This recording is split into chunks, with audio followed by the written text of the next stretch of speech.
ज्ञानवापी मामले के लिए बड़ा दिन, फैसला होना है कि सुनवाई इस पूरे मामले में होने योग्य है या नहीं। बातचीत करने के लिए हमारे साथ जो मौजूद हैं वो 95 के बाद पहले वादी जो हैं सोहन लाल आर्या हैं, जो इस वक्त हमारे साथ मौजूद हैं। सोहन जी, आपका बहुत स्वागत है।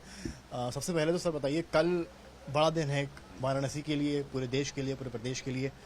कैसे देख रहे हैं आप लोग? काफी लंबी लड़ाई आप लोगों ने लड़ी है, क्या उम्मीदें हैं आपको? बिल्कुल हम आश्वस्तपूर्ण जो है, और चूंकि जिस तरह हिंदू पक्ष की ओर से ये फैसले जो दस्तावेज के अनुसार और जो गजेटियर के सारे प्रमाण के अनुसार जिस तरह से बात रखे गए, हमारे वरिष्ठ अधिवक्ता माननीय हरिशंकर जैन जी, विष्णु शंकर जैन जी जिस तरह पर रखे, और उसे पूर्ण तरह की हमारी विजय हमारी ही होगी।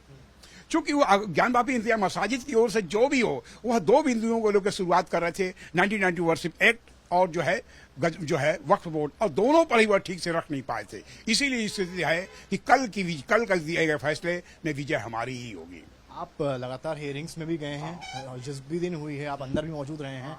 क्या होता था, मतलब एक वार्ता जब होती है या सुनवाई जब होती है तो हिंदू पक्ष क्या बोलता था और मुस्लिम पक्ष क्या बोलता था?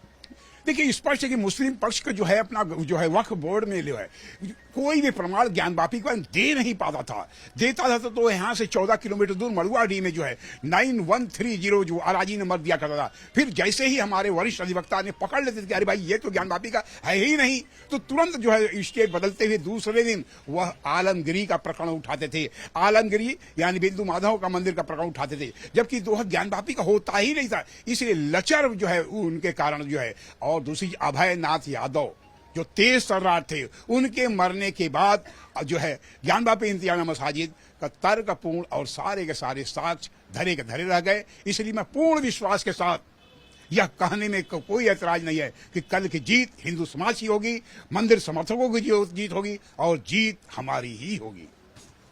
काफी लंबा था केस, आप 95 से जुड़े हैं।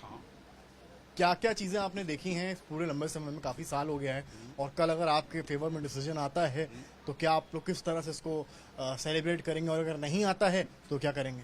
यथो धर्मस्ततो जयेत, जहां धर्म होती है वहीं जीत होती है। हमें याद अच्छी तरह, हम 1938 साल से ज्ञानवापी के लिए संघर्ष कर रहे हैं। जो सर्वे हो रहा था और बड़ी बड़ी 14-14 फीट की जो है, जो 3.5 फीट की जो है शिलाखंड हुए थे, यह मंदिर के ही शिलाखंड थे, और उसमें ये गदा मिलते थे, त्रिशूल मिलते थे, कमल के पुष्प मिलते थे, पीपल के पत्ते मिलते थे, सारे के सारे साक्ष्य, और जो वजू खाने में शिवलिंग मिला, और तो सारी साक्ष्य।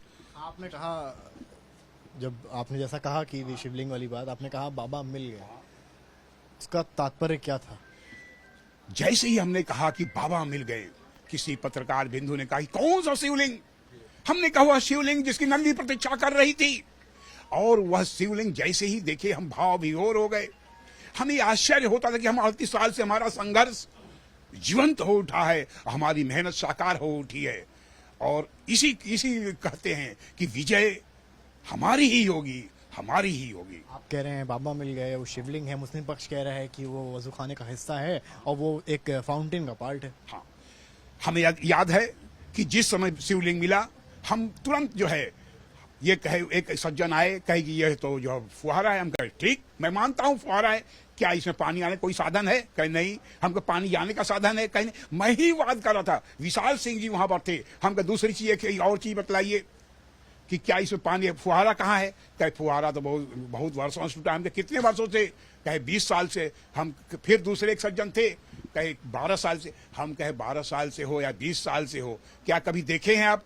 तीसरे जो अभय नाथ यादव जी थे, उन्होंने स्पष्ट कहा, हम कहे यह ज्योतिर्लिंग है। अभय नाथ यादव जी मुस्लिम पक्ष के अधिवक्ता थे, उन्होंने साफ कहा यदि यह ज्योतिर्लिंग है तो मैं प्रणाम करता हूं, और यह साफ साफ वीडियो में अंकित है, वीडियो में देखा जा सकता है, उनकी आवाज को भी सुना जा सकता है। अभय नाथ यादव ने कहा है मुस्लिम। हाँ, उन्होंने, मैं स्पष्ट सुन लीजिए, उन्होंने शिवलिंग के नाम पर नहीं, ज्योतिर्लिंग के नाम पर कहा था कि यदि यह ज्योतिर्लिंग है तो मैं प्रणाम करता हूं। इतना साफ साफ बोले, और आज वीडियो में भी है, आप देख सकते हैं। ये जो आपने लाइन बोली है बड़ी चीज है। ये क्या कोर्ट में इसको लेकर बातचीत नहीं हुई? बिल्कुल बात हुआ, वही कारण कि सारे साक्ष्य, सारे दस्तावेज, सारे प्रमाण चीख चीख के चिल्ला रहे कि मैं मंदिर हूं, मैं मंदिर हूं, मैं मंदिर का अंश हूं।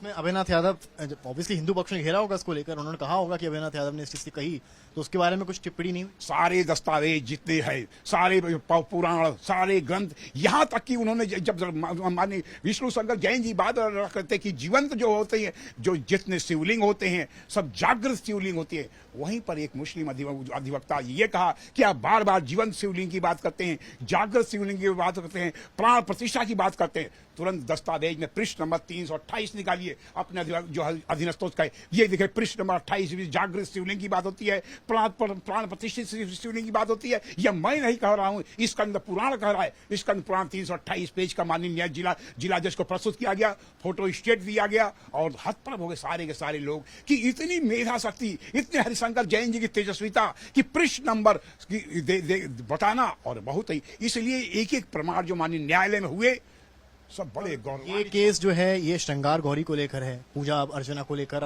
अन्य देवी देवताओं के विग्रह पूजन के लिए है। तो जो आप जिसको शिवलिंग कह रहे हैं उसको लेकर कब आप आगे बढ़ेंगे और क्या प्रक्रिया चल रही है?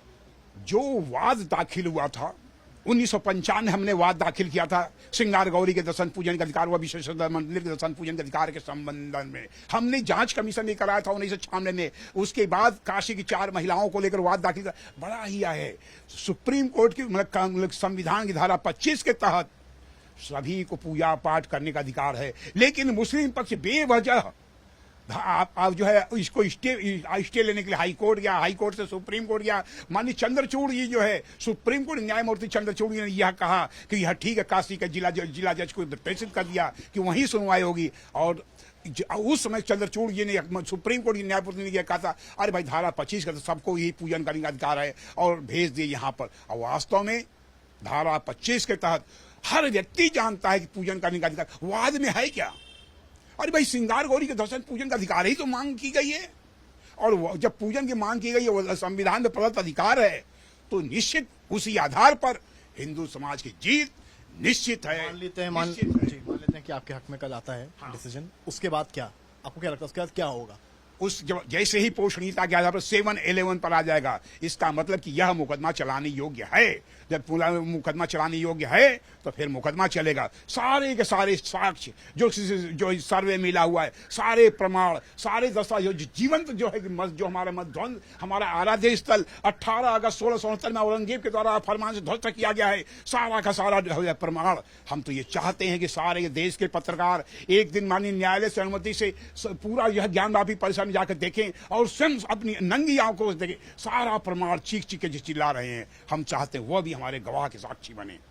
आप क्या चाहते हैं, एएसआई का सर्वे भी होना चाहिए? बिल्कुल बिल्कुल, हमने तो उस समय कहा था एएसआई का सर्वे हो, कार्बन डेटिंग हो, और जहां शिवलिंग मिला है वहां गोल कुआं है उसका दीवार तोड़ करके, और बिल्कुल ताकि नंदी और उसका एक दो नंदी और शिवलिंग बात कर सके। और जो हमने जो जारी किया है याचिका, उस याचिका का मुख्य बिंदु है जैसे ही हमारी विजय होगी दूसरे दिन हम पुनः याचिका पर जो है बहस कर देंगे, वह करेंगे।